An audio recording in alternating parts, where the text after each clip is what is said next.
Balanagar Technical Institute, Private ITI, Mookkannoor Angamaly. Workshop Calculation Science for First Years. നമുക്കിന്ന് പഠിക്കാനുള്ളത് mass, weight, density and volume part 2 ആണ്. Part 1 നമ്മൾ already നോക്കി കഴിഞ്ഞതാണ്. അതിന്റെ വീഡിയോ ലിങ്ക് ഞാൻ ഇതിന്റെ ഡിസ്ക്രിപ്ഷൻസിൽ കൊടുക്കാം. അപ്പോൾ അത് കണ്ടതിന് ശേഷം മാത്രമേ ഈ വീഡിയോ കാണുകയുള്ളൂ. അപ്പോൾ നമുക്കിന്ന് പഠിക്കാനുള്ളത് മാസ്, വെയിറ്റ്, ഡെൻസിറ്റിയുടെ ബാക്കി ഭാഗമാണ്. അതിൽ ആദ്യം തന്നെ നമുക്ക് ആർക്കിമിഡീസ് പ്രിൻസിപ്പിൾ എന്താണെന്ന് നോക്കാം. അപ്പോൾ ആർക്കിമിഡീസ് പ്രിൻസിപ്പിൾ പറയുന്ന ഇത്രയേ ഉള്ളൂ. It is state that when a body is fully or partially immersed in a liquid, the amount of liquid displaced by the body is equal to the loss of weight of the body in the liquid.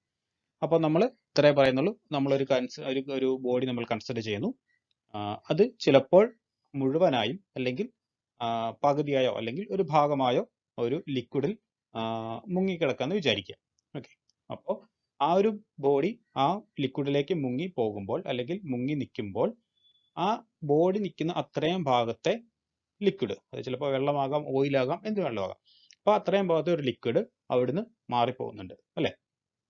Amount of liquid displaced by the body എന്ന് പറയുന്നത്, അപ്പോൾ ആ മാറിപ്പോകുന്ന അത്രയും amount of fluid അല്ലെങ്കിൽ liquid എന്ന് പറയുന്നത് is equal to the loss of weight of the body in the liquid. അത് എന്തിനോട് ഈക്വൽ ആയിരിക്കും? നമ്മൾ വെള്ളത്തിലേക്ക് ആ ബോഡി ഇടുമ്പോൾ നമ്മൾ ആ ബോഡിക്ക് വെയിറ്റ് കുറവ് തോന്നാറുണ്ട്. ആ വെയിറ്റ് കുറവിനോട് ഈക്വൽ ആയിരിക്കും ആ വെള്ളം മാറിപ്പോയ ഭാഗം എന്ന് പറയും. ഓക്കെ, അപ്പോൾ നമുക്ക് പറയാം എമൗണ്ട് ഓഫ് ലിക്വിഡ് ഡിസ്പ്ലേസ്ഡ്, എത്ര എമൗണ്ട് ആണോ മാറിപ്പോയത് അതെന്തിനോട് ഈക്വൽ ആണ്? ആ ബോഡി വെള്ളത്തിലേക്ക് ഇട്ടപ്പോൾ ആ ബോഡിക്ക് നമുക്ക് ഒരു ഭാരക്കുറവ് തോന്നി, ആ ഭാരക്കുറവിനോട് ഈക്വൽ ആയിരിക്കും ആ ഡിസ്പ്ലേസ് ചെയ്ത പോയ വെള്ളത്തിന്റെ വെയിറ്റ് അല്ലെങ്കിൽ വോളിയം അല്ലെങ്കിൽ നമ്മൾ അതിനെന്താണോ എമൗണ്ട് എടുക്കുന്ന ആ എമൗണ്ട് എന്ന് പറയും. ഓക്കെ, അതാണ് ആർക്കിമിഡീസ് പ്രിൻസിപ്പിൾ പറഞ്ഞത്. ഒന്നുകൂടെ പറയാം, ഒരു ബോഡി എടുക്കുന്നു, അത് പാർഷ്യലി ആകാം അല്ലെങ്കിൽ ഫുള്ളി ആകാം. ഓക്കെ, മുഴുവനായും ആകാം അല്ലെങ്കിൽ ഭാഗികമായ വെള്ളത്തിൽ ഇമ്മേഴ്സ് ചെയ്ത് കിടക്കുന്നു അല്ലെങ്കിൽ താന്ന് കിടക്കുന്നു അല്ലെങ്കിൽ മുങ്ങി കിടക്കുന്നു. അപ്പോൾ അവിടുന്ന് മാറിപ്പോയ വെള്ളത്തിന്റെ എമൗണ്ട് എന്ന് പറയുന്നത് ആ ബോഡി വെള്ളത്തിൽ കിടക്കുമ്പോൾ അതിന് ഉണ്ടായ വെയിറ്റ് ലോസിനോട് ഈക്വൽ ആയിരിക്കും. അപ്പോൾ നമുക്ക് ഇങ്ങനെ പറയാം, weight of the body in liquid is equal to total weight of the body minus weight of the liquid displaced by the body എന്ന് പറയും. അപ്പോൾ weight of the body in liquid എന്ന് പറഞ്ഞു കഴിഞ്ഞാൽ അത് ആ ലിക്വിഡിൽ ഉള്ള ബോഡിയുടെ വെയിറ്റ് എന്ന് പറയുന്നത് നോർമലി അതിനുണ്ടായിരുന്ന weight, total weight of the body minus weight of the liquid displaced by the body. ആ ബോഡി കാരണം എത്ര ലിക്വിഡ് അവിടുന്ന് ഡിസ്പ്ലേസ് ചെയ്തു പോയോ അതിന്റെ വെയിറ്റും കൂടെ മൈനസ് ചെയ്യുന്നതായിരിക്കും. ഇനി നമുക്ക് അതിന്റെ കുറച്ച് കണ്ടീഷൻസ് ആണ് നോക്കാനുള്ളത്. ഇനി ഇപ്പൊ നമ്മൾ ആ വാല്യൂ കണ്ടുപിടിച്ചത്, wait of the body in liquid നമ്മൾ കണ്ടുപിടിച്ച വാല്യൂ 0 ആണെന്ന് കരുതുക. If this quantity is 0 then the body will float. Okay, ആ വാല്യൂ 0 ആണെന്നുണ്ടെങ്കിൽ, നമ്മളിപ്പോൾ കണ്ടുപിടിക്കുന്ന വാല്യൂ 0 ആണെന്നുണ്ടെങ്കിൽ ആ ബോഡി എന്ത് ചെയ്യും? പൊങ്ങിക്കിടക്കും, മുകളിൽ പൊങ്ങിക്കിടക്കും. അതാണ് ഫ്ലോട്ട് ചെയ്യുന്നത്. ഇനി അടുത്ത കേസ് നോക്കാം. ഇഫ് ഇറ്റ് ഈസ് നെഗറ്റീവ്, ഇനി അത് നെഗറ്റീവ് ആണെന്ന് കരുതുക. The body will rise up till weight of the liquid displaced by the immersed portion of the body is equal to the weight of the body. Okay, അതായത് ഇനി negative എന്ന് കരുതുക. അങ്ങനെയാണ് എന്ത് ചെയ്യും? ആ ബോഡി മുകളിലേക്ക് പൊന്തി വരും. ഓക്കെ, മുകളിലേക്ക് പൊങ്ങി വരും. എപ്പോരെ? Weight of the liquid displaced equal to weight of the body. അതായത് വെയിറ്റ് ഓഫ് ദി ബോഡിക്ക്, ബോഡി എന്ന് പറയുന്നത് ആ ഡിസ്പ്ലേസ് ചെയ്ത് പോയ ലിക്വിഡിന്റെ വെയിറ്റിനോട് ഈക്വൽ ആവുന്നവരെ എന്ത് ചെയ്യും? അത് മുകളിലേക്ക് പൊങ്ങി വരും. അതാണ് നെഗറ്റീവ് ആവുന്ന കേസ്. ഇനി നമുക്ക് അത് പോസിറ്റീവ് ആണെന്നുണ്ടെങ്കിലോ അതെന്ത് ചെയ്യും? അത് മുങ്ങിപ്പോകും, അത് താഴേക്ക് മുങ്ങിപ്പോകും. അതായത് നമ്മൾ കണ്ടുപിടിച്ച വാല്യൂ പോസിറ്റീവ് ആണെന്നുണ്ടെങ്കിൽ അത് സിങ്ക് ചെയ്യും, അതായത് താഴേക്ക് മുങ്ങിപ്പോകും. അതാണ് പറയുന്നത് if it is positive the body will sink. അപ്പൊ റിലേറ്റീവ് ഡെൻസിറ്റി നമുക്ക് കണ്ടുപിടിക്കാനുള്ള ഇക്വേഷൻ പഠിക്കാം. Relative density of a solid എന്ന് പറയുമ്പോൾ weight of the solid in air divide by loss of weight. ഇപ്പോൾ പറഞ്ഞ കണ്ടീഷൻ വെച്ചിട്ടാണ് പറയുന്നത്. റിലേറ്റീവ് ഡെൻസിറ്റി ഓഫ് സോളിഡ് അല്ലെങ്കിൽ സ്പെസിഫിക് ഗ്രാവിറ്റി ഓഫ് സോളിഡ് എന്ന് പറയുന്നത് weight of the solid in air, എയറിൽ എന്തായിരുന്നു അതിന്റെ weight divide by loss of weight, എന്താണ് നഷ്ടപ്പെട്ട wait. Specific gravity of solid in water നമ്മൾ നോക്കി കഴിഞ്ഞാൽ weight of the solid in air divide by loss of weight in water. Okay, വാട്ടറിന്റെ case നമ്മൾ നോക്കുമ്പോഴത്തേന് weight of solid in air എപ്പോഴും തന്നെയാണ് എടുക്കുന്നത്. ഏതാണോ ബോഡി ആ ബോഡിയുടെ വെയിറ്റ് എയറിൽ നമ്മൾ എടുക്കുന്നു divided by loss of weight in water.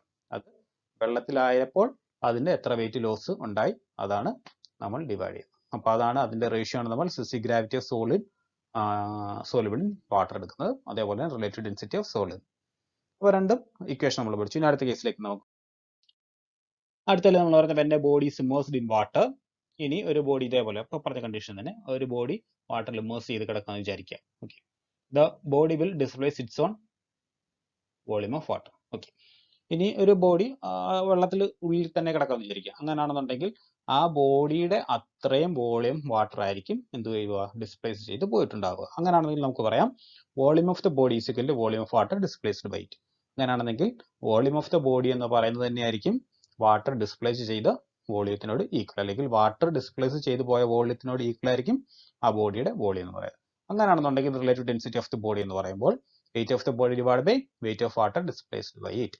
അങ്ങനെ കേസിൽ അങ്ങനത്തെ ഒരു കേസ് വന്നു കഴിഞ്ഞാൽ എന്തെടുക്കാം, റിലേറ്റീവ് ഡെൻസിറ്റി അല്ലെങ്കിൽ സ്പെസിഫിക് ഗ്രാവിറ്റി എന്തെടുക്കാം, weight of the body divided by weight of water displaced by it. അതായത് നമ്മൾ എടുക്കുന്ന ബോഡിയുടെ വെയിറ്റ് ഡിവൈഡഡ് ബൈ ആ ബോഡി കാരണം എത്ര വെയിറ്റ് വാട്ടർ ഡിസ്പ്ലേസ്ഡ് ആയി. ഇനി അടുത്ത കേസ് നോക്കാം. Loss of weight in the body immersed in a liquid is equal to the weight of the liquid displaced. നമ്മൾ നേരത്തെ പഠിച്ചിട്ടുണ്ടായിരുന്നു loss of weight in the body immersed in a liquid is equal to the weight of the liquid displaced അല്ലേ. Loss of weight എന്ന് പറയുന്നത് എന്തിനോട് equal ആയിരുന്നു പറഞ്ഞിട്ടുണ്ടായിരുന്നു, liquid ഡിസ്പ്ലേസ്ഡിനോട് equal ആണെന്ന് പറഞ്ഞിട്ടുണ്ടായിരുന്നു. അങ്ങനെ വരുന്നതാണെങ്കിൽ ഇനി നമുക്ക് റിലേറ്റീവ് ഡെൻസിറ്റി അതിന്റെ കേസിലേക്ക് നമ്മൾ നോക്കി കഴിഞ്ഞാൽ weight of the body in air divide by loss of weight in water. നേരത്തെ പഠിച്ച ഇക്വേഷൻ തന്നെ വ്യത്യാസം മുമ്പ് നമ്മൾ നോക്കി കഴിഞ്ഞാൽ ആർക്കിമിഡീസ് പ്രിൻസിപ്പിൾ വെച്ചിട്ടുള്ള അതേ കണ്ടീഷൻ തന്നെയാണ് ഇവിടെയും പറയുന്നത്. Loss of weight in the body immersed in a liquid, അതായത് നമ്മൾ ഒരു ലിക്വിഡിലേക്ക് ഒരു ബോഡി വെച്ചു, അവിടെ തന്നെ ലോസ് ഓഫ് വെയിറ്റ് ഉണ്ടാവുന്നുണ്ട്. കാരണം നമുക്കറിയാവുന്നതാണ് നമ്മൾ ഒരു സാധനം വെള്ളത്തിലേക്ക് ഇട്ട് കഴിഞ്ഞാൽ അതിന്റെ വെയിറ്റ് കുറയുന്നതാണ്. ആ ലോസ് ഓഫ് വെയിറ്റ് ആണ് പറയുന്നത്. ആ ലോസ് ഓഫ് വെയിറ്റ് എന്ന് പറയുന്നത് എന്തിനോട് ഈക്വൽ ആയിരിക്കും, ആ ലിക്വിഡ് ഡിസ്പ്ലേസ് ചെയ്ത് പോയതിനോട് ഈക്വൽ ആയിരിക്കും. റിലേറ്റീവ് ഡെൻസിറ്റി എന്ന് പറഞ്ഞാൽ weight of body in air divide by loss of weight in water. W1 എന്ന് പറയുന്നത് weight of body in air എടുക്കാം, W2 എന്ന് പറയുന്നത് weight of body in water എടുക്കാം. അപ്പൊ ഇക്വേഷൻ എന്ത് വരും, W1 divide by W1 minus W2. ഇനി നമുക്ക് relative density of a liquid നോക്കാം. ഇനി ലിക്വിഡിന്റെ കേസ് നമ്മൾ നോക്കുകയാണെങ്കിൽ loss of weight of solid in liquid divided by loss of weight of same solid in water.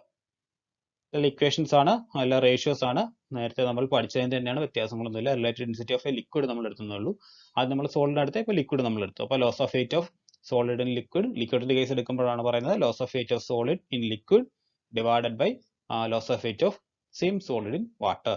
Okay, നമ്മൾ ആദ്യം എടുത്ത എയറിലായിരുന്നു, പിന്നെ നമ്മൾ ലിക്വിഡ് എടുത്തു. ലിക്വിഡ് എടുക്കുമ്പോൾ ഇക്വേഷൻ എന്താ എടുക്കണ്ടേ, loss of weight of solid in liquid divided by loss of weight of same solid in water. ഇനി നമുക്ക് അടുത്തത് ഹൈഡ്രോമീറ്റർ നോക്കാം. ഹൈഡ്രോമീറ്റർ എന്ന് പറയുന്ന ഒരു ഇൻസ്ട്രുമെന്റ് ആണ്. അത് എന്തിനാണ് ഉപയോഗിക്കുന്നത്, റിലേറ്റീവ് ഡെൻസിറ്റി മെഷർ ചെയ്യാൻ അല്ലെങ്കിൽ സ്പെസിഫിക് ഗ്രാവിറ്റി മെഷർ ചെയ്യാൻ വേണ്ടിയാണ് ഹൈഡ്രോമീറ്റർ ഉപയോഗിക്കുക. It is an instrument used to find relative density of a liquid. അടുത്ത പോലെ തന്നെ നമുക്ക് വേറൊരു ഇൻസ്ട്രുമെന്റിലേക്ക് വരുന്നുണ്ട്. Hydrometer used to find specific gravity of milk is called lactometer. ഇനി ലാക്ടോമീറ്റർ എന്ന് പറയുന്ന ഒരു മെഷീൻ ഉണ്ട്, അല്ലെങ്കിൽ ഒരു ഡിവൈസ് ഉണ്ട്. അതെന്തിനാണ് ഉപയോഗിക്കുന്നത്, മിൽക്കിന്റെ സ്പെസിഫിക് ഗ്രാവിറ്റി കണ്ടുപിടിക്കാൻ. പിന്നെ അതേപോലെ തന്നെ വേറെ ഉണ്ട്, hydrometer is used to find specific gravity of sugar solution is called to saccharometer. അതായത് ഷുഗറിന്റെ സ്പെസിഫിക് ഗ്രാവിറ്റി നമുക്ക് മെഷർ ചെയ്യാൻ വേണ്ടി ഇതേപോലെ തന്നെ ഒരു ഹൈഡ്രോമീറ്റർ, അതിനെയാണ് നമ്മൾ പറയുന്നത് സാക്കറോമീറ്റർ എന്ന് പറയും. ഇനി ഹൈഡ്രോമീറ്ററിന്റെ പ്രിൻസിപ്പിൾ അല്ലെങ്കിൽ അത് ബേസ് ചെയ്യുന്നത് ഫ്ലോട്ടേഷന്റെ ലോയിലാണ്. അപ്പോൾ hydrometer is based on law of flotation. നമുക്കറിയാം ലോ ഓഫ് ഫ്ലോട്ടേഷനിൽ നമുക്ക് രണ്ട് കേസാണ് നമുക്കുള്ളത്. Weight of a floating body is equal to the weight of the liquid displaced. ആദ്യം നമ്മൾ പഠിച്ചതാണ്, ഒന്നുകൂടെ പറഞ്ഞെന്ന് മാത്രം. വെയിറ്റ് ഓഫ് ഫ്ലോട്ടിംഗ് ബോഡി, ഒരു ഫ്ലോട്ടിംഗ് ബോഡിയുടെ വെയിറ്റ് എന്ന് പറയുന്നത് എന്തിനോട് ഈക്വൽ ആയിരിക്കും, ആ ബോഡി ഡിസ്പ്ലേസ് ചെയ്തു പോയ ലിക്വിഡിന്റെ വെയിറ്റിനോട് ഈക്വൽ ആയിരിക്കും. ഇനി അടുത്തത് centre of buoyancy and centre of gravity of floating body are in the same vertical line. ഇപ്പോൾ നമുക്കൊരു ബോഡി ഉണ്ടായിരിക്കും, അല്ലെങ്കിൽ ഒരു ഒബ്ജക്റ്റ് നമ്മൾ എടുക്കുന്നു, അതിനൊരു ആക്സിസ് ഉണ്ടായിരിക്കും. ആ ആക്സിസ് നമ്മൾ വെർട്ടിക്കൽ ആക്സിസ് ആയിട്ട് നമ്മൾ കൺസിഡർ ചെയ്യുന്നു. ആ വെർട്ടിക്കൽ ആക്സിസിൽ തന്നെ ആയിരിക്കും അതിന്റെ സെന്റർ ഓഫ് ഗ്രാവിറ്റിയും അതേപോലെ സെന്റർ ഓഫ് ബയോൺസിയും. സെന്റർ ഓഫ് ബയോൺസി എന്ന് പറയുമ്പോഴത്തേന് നമ്മൾ വെള്ളത്തിലേക്ക് ഇടുന്ന സാധനം മുകളിലേക്ക് പൊങ്ങി വരാൻ ഒരു ഫോഴ്സ് കൊടുക്കുന്നുണ്ട്, അതാണ് ബോയൻസി ഫോഴ്സ് എന്ന് പറയുക. അതിനൊരു ഫോഴ്സ് ഓഫ് ലൈൻ ഉണ്ട്. ആ ഫോഴ്സ് ഓഫ് ലൈനിലെ ഒരു പോയിന്റിലായിരിക്കും ആ ഫോഴ്സ് ആക്ട് ചെയ്യുക. ആ ഫോഴ്സ് ആക്ട് ചെയ്യുന്ന പോയിന്റും അതുപോലെ തന്നെ സെന്റർ ഓഫ് ഗ്രാവിറ്റിയും എപ്പോഴും ഏത് ലൈനിൽ തന്നെ ആയിരിക്കും, ഒരേ വെർട്ടിക്കൽ ലൈനിൽ തന്നെ ആയിരിക്കും. അതാണ് ലോ ഓഫ് ഫ്ലോട്ടേഷൻ പറയുന്നത്. ഇനി നമുക്ക് പ്രാക്ടീസ് ക്വസ്റ്റ്യൻസ് ആണുള്ളത്. 10 ക്വസ്റ്റ്യൻസ് കൊടുത്തിട്ടുണ്ട്. ഉള്ളൊരു കാര്യം ചെയ്യുക, എല്ലാവരും ഇന്ന് നോക്കിയ ടോപ്പിക്സ് എല്ലാം നന്നായിട്ട് മനസ്സിലാക്കുക, നന്നായിട്ട് മനസ്സിലാക്കി പഠിക്കുക. പഠിച്ചതിന് ശേഷം ഈ പ്രാക്ടീസ് ക്വസ്റ്റ്യൻസ് നിങ്ങൾ തന്നെ സ്വയം ചെയ്തു നോക്കുക. ഇത്രയും ചെയ്യുമ്പോൾ തന്നെ നമ്മൾ മാസ്, ഡെൻസിറ്റി, അതുപോലെ വോളിയം എന്ന പാർട്ടിന്റെ ഫുൾ ഐഡിയ നമുക്ക് കിട്ടുന്നതായിരിക്കും. പിന്നെ പ്രോബ്ലംസ് ആണ് നമുക്ക് ചെയ്യാനുള്ളത്.